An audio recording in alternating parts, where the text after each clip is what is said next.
साथ है मसीहा, जब साथ है मसीहा, जीत हम जाएंगे। जब साथ है मसीहा, जीत हम जाएंगे। जीत हम जाएंगे।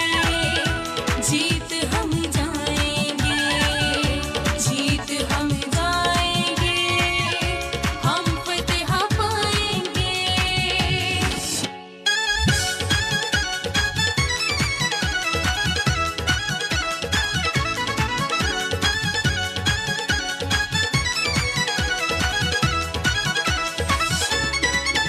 हम लेके चलेंगे अपने साथ हथियार रूहानी, शैतान भी हारेगा हमसे दुश्मन जो जाने। हम लेके चलेंगे अपने साथ हथियार रूहानी, शैतान भी हारेगा हमसे दुश्मन जो जाने। यीशु नाम में हम तो, यीशु नाम में हम तो बढ़ते जाएंगे।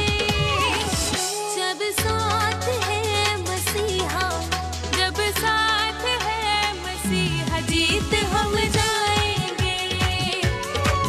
जब